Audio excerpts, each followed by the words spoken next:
Okay, so we're back with another deathmatch on Battlefield 6, this time which is on Empire State. Um, probably one of the best maps on the game, it's got to be, especially when you're playing it on deathmatch. Um, I think the size of this is absolutely perfect, the setup of it, the structure, it has actual structure, which is hard to come by on certain deathmatch games. But this one in particular, there is a certain strategy that we do use, and there's certain places that we set up on here to make sure that we are a pain in the arse really for the other team. So one of which is exactly where we are right here, right now. You'll see that from the very start of this game, we rush down the back streets. We literally set up right here for most of the game, so prepare yourself for a pretty boring game. It's just a standard team deathmatch, first to 100 kills. Really enjoying Battlefield 6, continue to do so. And it's taken a while to post another video because we've been playing a lot of Conquest, not much deathmatch anymore. So we'll do a few more Conquesty type videos in the future, but for now, just looking to bring you through deathmatch gameplays and talk you through what mine and my party's setup is on different maps when it comes to these game modes. Here in particular, the reason we set up right here is because we can control a lot of the game from here and a lot of the map. So this whole street here, you can see right down to the end. We've got easy access to the other team's spawn. Obviously, take into account if there's a spawn switch, we need to run in reverse to where we ran at the start of the game. But one of us plays as support, one of us plays as assault, which is myself, and it just works really well. You'll hear me throughout the game because I've got the party chat on that I keep asking for support packs to go down. And obviously always handy to have a medic on your side as well that is actually willing to get you up. So we stay here for most of the game. We try and take control, and it turns out to be quite a decent game. It's nothing overly impressive, which I've said before. It's never going to be overly impressive gameplay here, but it's a really, really, really good structure. So if you're ever playing this with a party of minimum, really, you need two, because you need that support, and you need that assault, and that combination of play works really, really well. So we control it from here. I've set up with the cord. I was given the cord a go because it got some really good reviews. I've got to admit, as silly as it sounds, even though it's one of the best reviewed guns on the game, I hadn't given it much of a go. So I really enjoy this, and I'm using a 1.75 scope on it, which is pretty cool. I tend to set up my assault class with a adrenaline stim and a noob tube, a grenade launcher. Just because every now and then you do need that. You do need the explosives. They are really, really, really important. And the shotguns remain absolutely crazy on Battlefield. I think from a distance, if you shoot someone, you may not kill them, but you'll hit about 75 as a guaranteed minimum every single time. So I rate this setup really, really well. So the reason it's so important to be where we are, as I said, is to have complete access to their spawn. Really, really helps if you need to push the spawn. That's what we like to do, and keep the pressure on. It just stops them from advancing out of this way. There's only 3 different ways out of where they are spawning on this map right now. There's down here where we are. There's the other side over by the bus, and there is obviously straight through the shops and straight through the doors in front of them, the buildings in front of them. But providing that you cut this off, then they can get quite pissed off with you, and obviously that was the key here, to try and keep them distracted. And you always hope that the rest of your team will then see what you're doing and then push round from the other side. But what I've quickly realised on Battlefield is that way too many people still play this like it's a game of Call of Duty. So a lot of solo runners, you really need to play this as a team. You need to work with the squad that you're with. You can hear me in the background getting frustrated with not being raised by medics that are on my team. So if you're not in a party, I think you are going to struggle, because it's heavily reliant on the performance of the rest of your team. Otherwise, what's the point of the 4 classes? There's absolutely no point in having them. Everybody might as well just freestyle it. Still something I'm getting used to, having to use specific guns and proficiencies. When we play Conquest, I play a lot of engineers, and engineers are obviously heavily proficient in SMG usage. I'm not a huge fan of using SMGs in Conquest, because obviously usually you're presented with huge maps, and an assault rifle would be incredibly handy there, but with the assault rifle comes having to be an assault class, and it just doesn't really work. It just doesn't really work. So you'll see us very soon push into the spawn and try and control that a little bit. But we're still being a complete pain in the arse for the other team here. It's got to be probably up there with. Well, actually, it probably takes top spot in terms of my favourite map. And it's just down to the whole setup of the entire thing. You'll never see us push on the other side. There is a bridge on the other side of this map, which is on the left here of where I just spawned. We used to hold that, but only when you get a spawn switch, that's a decent place to hold. But otherwise, you've got to keep going around this right-hand side, and if you do it properly, then you'll see huge benefit. Really nice to have a game where you've got a mixture of game modes. So this is my first Battlefield, I think I've said in my previous video, and I'm really, really enjoying it because you've got that mix of playing a deathmatch, which takes you back to your Call of Duty days for those of you that come from Call of Duty. But then again, you've also got your conquests, you've got your strike point, and you've got escalation. All these types of game modes that are like really like war game modes, which are a lot more slower paced.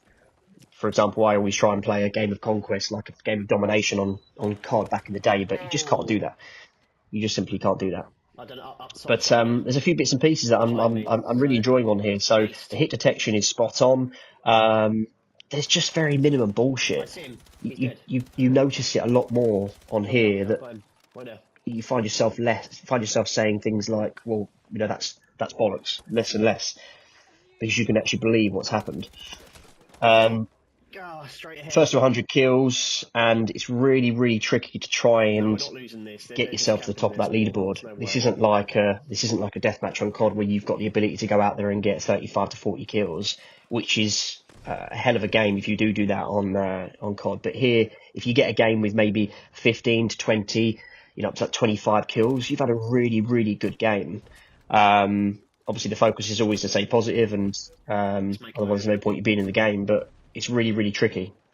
You'll notice that it's just not as fast paced. So for anybody that's been playing Battlefield for a short time, because this game has only been on the market for a short time, and if it's still early days, stick with it, because as you probably see from the reviews of this game, it wipes the floor with COD completely.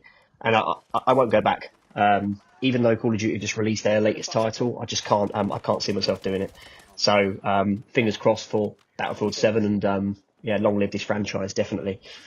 It took a while to get used to the fact that every single thing that you look at can blow up. So if you use explosives a lot of the time, then you can blow up your buildings and stuff. And if you catch people in a building window, then you, instead of having to go up and kill them, just bring the building down. It's as simple as that. And that seems to work just fine. So early on, you've got to make sure you pick what class is right for you. These are the basics. You've obviously got assault, you've got engineer, support, and recon.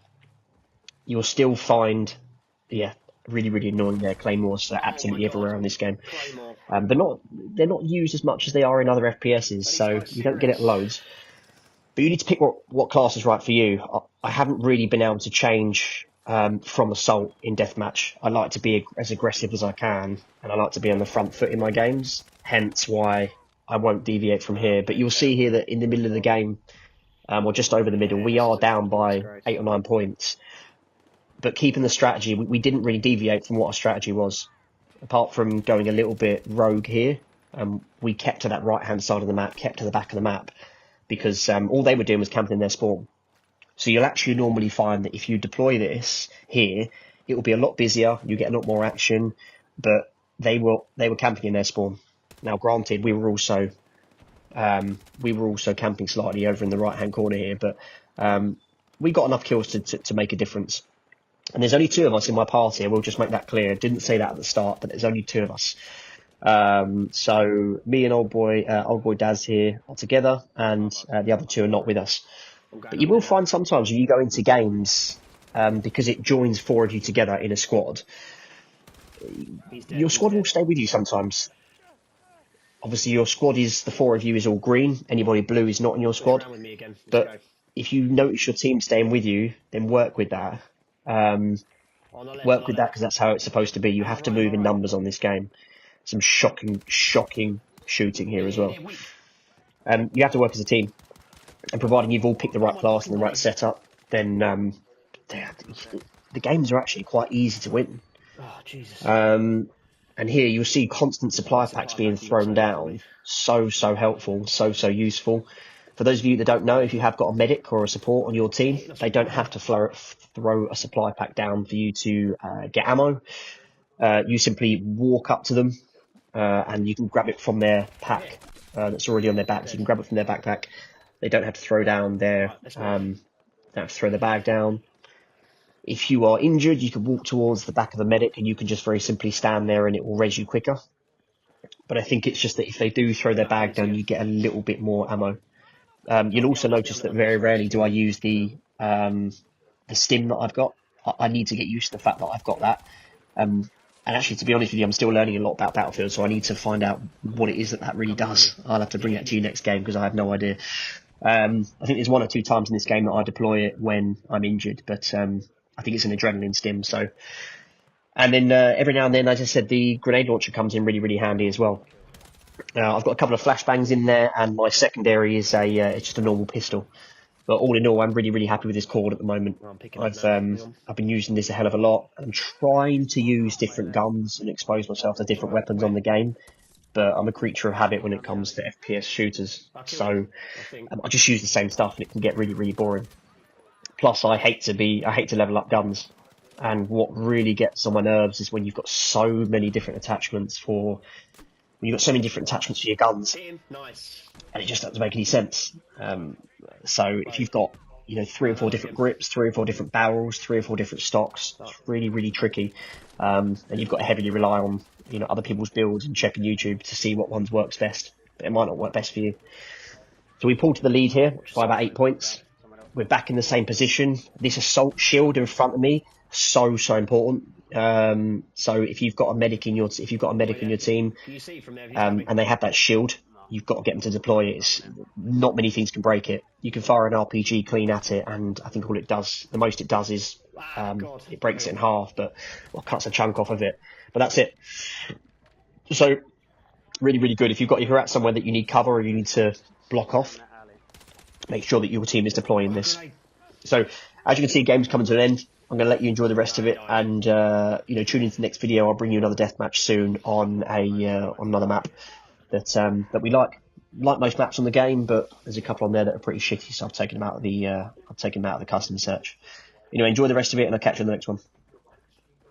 Secondary, shotgun, handgun, machine gun, anything you want, let it go down in the comments. Also, it's super good smash 45 likes on the video. If you guys are brand new to the channel, be sure to subscribe. One last thing, if you guys are interested in game code switch to 10% off. Done.